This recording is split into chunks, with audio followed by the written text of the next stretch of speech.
तारखेला जे काही रात्री उशिरापर्यंत 11:59 जो अखेरीचा तुम्ही सगळं झालेलं मतदान हे डिक्लेअर केल्यानंतर तुम्ही दुसऱ्या दिवशी 3 वाजता दुपारी जवळपास 1.3% मतं ही त्यामध्ये तुम्ही इन्क्रीज करतात आहात. याचाच अर्थ 9,99,359 मतं ही जी वाढलेली आहे दुपारी 3 वाजता दुसऱ्या दिवशी तुम्ही डिक्लेअर करता आहात.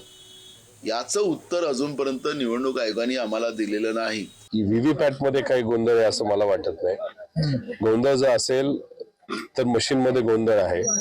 प्रिंटिंग योग्य पद्धतीने निघतंय, पण प्रॉब्लेम हा ईव्हीएम मशीन मध्ये आहे आणि त्याच्यामध्ये काही गोष्टी चुकीच्या घडल्यात असं अनेक ठिकाणी आपल्याला निदर्शनास आलेलं आहे. त्याचा खोलात जाऊन अभ्यास करावा लागेल.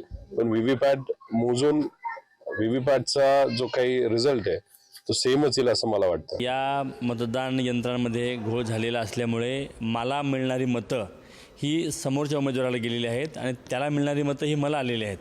तसे स्टॅटिस्टिक्सचे आकडे, सर्वेंचे रिपोर्ट किंवा एकूण झालेलं मतदान, तिथल्या लोकांचा प्रतिसाद, या सर्व ज्या बाबी या मतदारसंघामध्ये घडलेल्या घटना यावर माझा हा तर्क आणि या सगळ्या गोष्टी आहेत.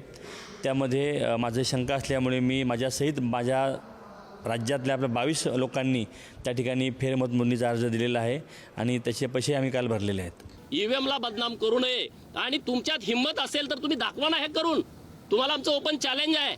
निवडणूक आयोगानं पण आवाहन केलं होतं, जर यामध्ये काही चुका असतील, यामध्ये त्रुटी असतील, यामध्ये सेटिंग करता येत असेल तर त्यांनी सेटिंग करावं.